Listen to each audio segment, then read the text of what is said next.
In vain have I struggled. It will not do. My feelings will not be repressed. You must allow me to tell you how ardently I admire and love you. In such cases as this, it is, I believe, the established mode to express a sense of obligation for the sentiments avowed, however unequally they may be returned. It is natural that obligation should be felt, and if I could feel gratitude, I would now thank you. But I cannot. I have never desired your good opinion, and you have certainly bestowed it most unwillingly. I am sorry to have occasioned pain to anyone. It has been most unconsciously done, however, and I hope will be of short duration. The feelings which, you tell me, have long prevented the acknowledgment of your regard, can have little difficulty in overcoming it after this explanation. And this is all the reply which I am to have the honour of expecting.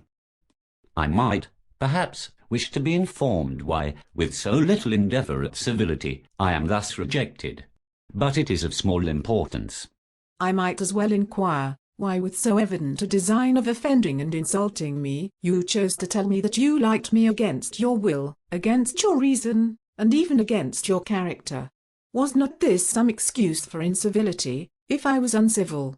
But I have other provocations. You know I have. Had not my own feelings decided against you, had they been indifferent, or had they even been favourable, do you think that any consideration would tempt me to accept the man who has been the means of ruining, perhaps forever, the happiness of a most beloved sister? I have every reason in the world to think ill of you. No motive can excuse the unjust and ungenerous part you acted there. You dare not, you cannot deny that you have been the principal, if not the only means of dividing them from each other, of exposing one to the censure of the world for caprice and instability, the other to its derision for disappointed hopes, and involving them both in misery of the acutest kind. Can you deny that you have done it? I have no wish of denying that I did everything in my power to separate my friend from your sister, or that I rejoice in my success. Towards him I have been kinder than towards myself. But it is not merely this affair on which my dislike is founded. Long before it had taken place my opinion of you was decided. Your character was unfolded in the recital which I received many months ago from Mr. Wickham. On this subject, what can you have to say? In what imaginary act of friendship can you here defend yourself? Or under what misrepresentation can you here impose upon others? You take an eager interest in that gentleman's concerns. Who, that knows what his misfortunes have been, can help feeling an interest in him? His misfortunes? Yes, his misfortunes have been great indeed. And of your infliction. You have reduced him to his present state of poverty, comparative poverty. You have withheld the advantages, which you must know to have been designed for him. You have deprived the best years of his life of that independence which was no less his due than his desert. You have done all this, and yet you can treat the mention of his misfortunes with contempt and ridicule. And this is your opinion of me? This is the estimation in which you hold me? I thank you for explaining it so fully. My faults, according to this calculation, are heavy indeed. But perhaps these offences might have been overlooked had not your pride been hurt by my honest confession of the scruples that had long prevented my forming any serious design.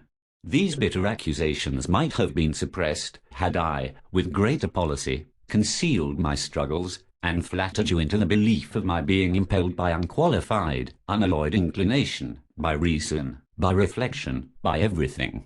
But disguise of every sort is my abhorrence. Nor am I ashamed of the feelings I related. They were natural and just. Could you expect me to rejoice in the inferiority of your connections? To congratulate myself on the hope of relations whose condition in life is so decidedly beneath my own? You are mistaken, Mr. Darcy, if you suppose that the mode of your declaration affected me in any other way than as it spared me the concern which I might have felt in refusing you, had you behaved in a more gentlemanlike manner. You could not have made me the offer of your hand in any possible way that would have tempted me to accept it. From the very beginning, from the first moment, I may almost say, of my acquaintance with you, your manners, impressing me with the fullest belief of your arrogance, your conceit, and your selfish disdain of the feelings of others, were such as to form that groundwork of disapprobation on which succeeding events have built so immovable a dislike, and I had not known you a month before I felt that you were the last man in the world whom I could ever be prevailed on to marry. You have said quite enough, madam. I perfectly comprehend your feelings, and have now only to be ashamed of what my own have been. Forgive me for having taken up so much of your time, and accept my best wishes for your health and happiness.